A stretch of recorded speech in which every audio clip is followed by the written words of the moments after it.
जय हिंद। मैंने अभी तक कक्षा 12 फिजिक्स से जितने महत्वपूर्ण प्रश्न थे जो बोर्ड एग्जाम में जान लीजिए कि 90% है बोर्ड एग्जाम में आ रही हैं, उन्हीं पर मैं चर्चा कर रहा हूं, उन्हीं पर बात कर रहा हूं। ये जान लीजिए जी जान लगा दो भैया तैयार करने में। अभी तक नहीं किए, 1 महीना तुम्हारे लिए बहुत है। अब आइए अगला पॉइंट हम देखते हैं कि हमारा क्या है कि स्वप्रेरकत्व, विद्युत चुंबकीय प्रेरण का सबसे महत्वपूर्ण हेडिंग स्वप्रेरकत्व है ना। स्वप्रेरकत्व क्या होता है? फैराडे के नियम में मैंने समझा दिया था, केमिस्ट्री में भी समझा दिया था ना, है ना।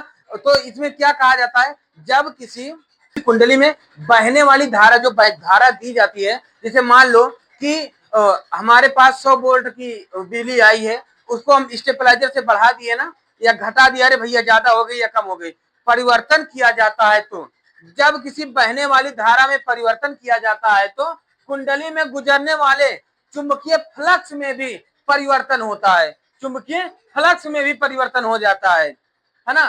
तो अतः कुंडली में प्रेरित धारा उत्पन्न हो जाती है। एक बार फिर समझ लेते हैं, जब किसी कुंडली में बहने वाली धारा में परिवर्तन किया जाता है तो कुंडली से गुजरने वाले चुंबकीय फ्लक्स में भी परिवर्तन हो जाता है।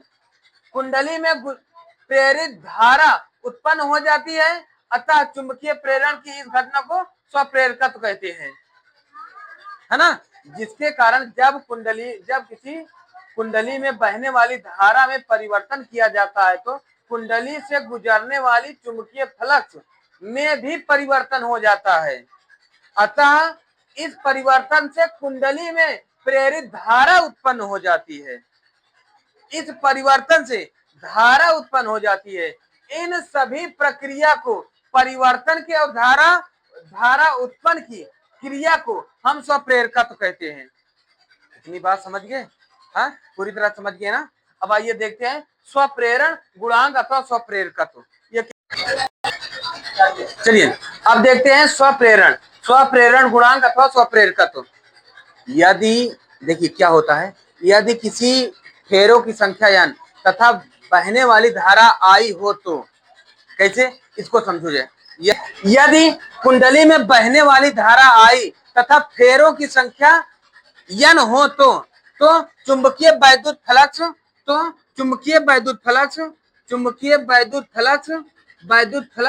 धारा के समानुपाती होती है। तो चुंबकीय वैद्युत फ्लक्स फाई बी, है ना। तो बस यही तो है। तो चुंबकीय वैद्युत फ्लक्स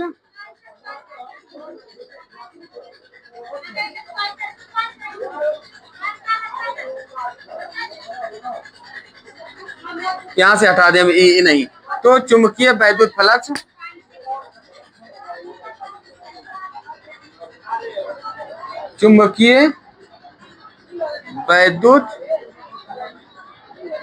वैद्युत फ्लक्स एन फाई बी, है ना। समझ गया इतना। तो वैद्युत फ्लक्स ये धारा के समानुपाती होती है।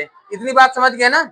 हाँ, या अब ये प्रोपोर्शनल हटाओगे, जब ये प्रोपोर्शनल हटाओगे तो एक कांस्टेंट लिखोगे ना, है ना, एक कांस्टेंट। तो फैराडे साहब ने कहा था कि इसको जब हटाना भैया, कभी तुम्हें जरूरत पड़े, अगर हटाओगे बराबर लगाओगे तो यहाँ तुम यल लिख देना, जहां यल इक्वल क्या होगा, जहां यल इक्वल स्व प्रेरण गुणांक या स्वप्रेरकत्व।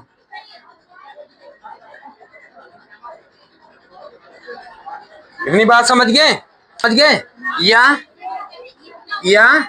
अगर हम यल इक्वल स्वप्रेरकत्व निकालें, यल इक्वल एन फाई बी अपान आई हो जाएगा, है ना। यदि हमारा आई इक्वल 1 एम्पियर धारा दिया जाए तो 1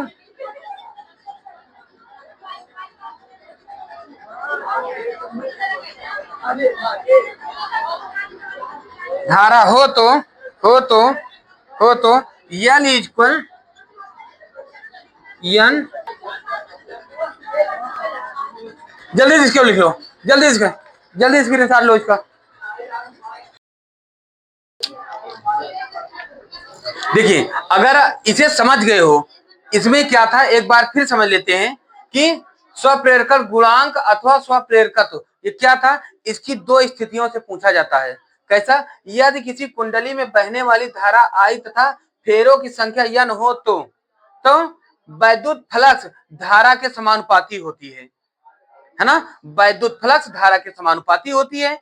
और तब ये इसको कांस्टेंट को हटाओगे तो यल आ जाएगा। यही यल ही है जो जिसे स्वप्रेरकत्व कहते हैं, है ना। इसको इसमें समझ गए थे ना। अगर इसमें समझ गए हो तो आइए देखते हैं किसी कुंडली में धारा परिवर्तन करने पर कुंडली से गुजरने वाले चुंबकीय फ्लक्स में भी परिवर्तन हो जाता है। कब, जब फैराडे के नियमानुसार प्रेरित विद्युत वाहक बल E इक्वल -n, मैंने बता दिया था ना, इसको हटाओ, विद्युत वाहक बल E equal -n phi B होगा ना, है ना। अब यहां लिख दो, चूंकि कह रहा है परिवर्तन हो तो यदि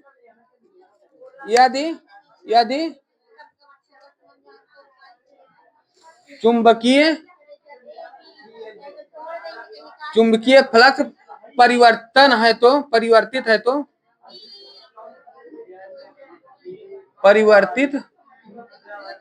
है तो चुंबकीय फ्लक्स परिवर्तित है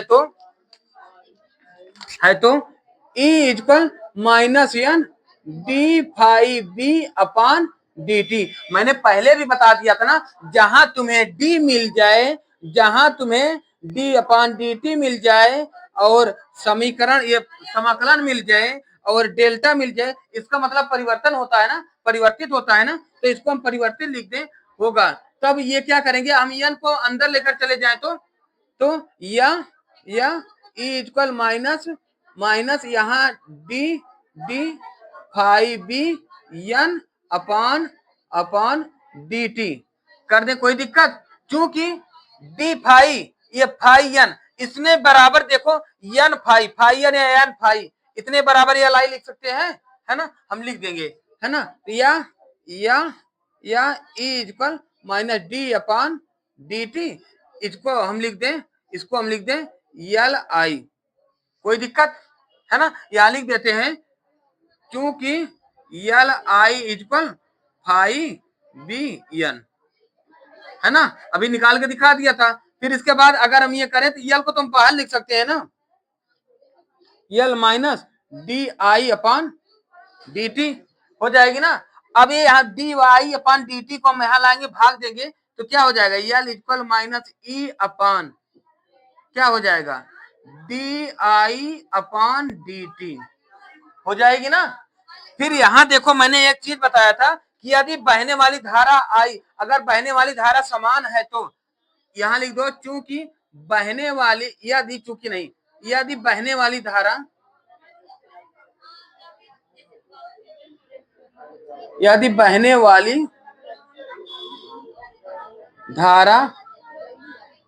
समान है तो डी आई तो आई इक्वल 1 होगा, तो D I upon d T equal 1 होगा। तब यल इक्वल माइनस ई होगा, है ना। तब यल इक्वल माइनस ई होगा। तो यानी ई हमारा क्या है, प्रेरित विद्युत वाहक बल, और यल क्या है, स्वप्रेरकत्व। तो यानी विद्युत वाहक बल स्वप्रेरकत्व के बराबर होगा। कब, जब हमारा यल इक्वल 1 हो, आई इक्वल बहने वाली धारा समान होगी तब। समझ गए इस बात को। इसका जल्दी स्क्रीनशॉट ले लो, फिर हम इसको आगे बताएं, ठीक है ना।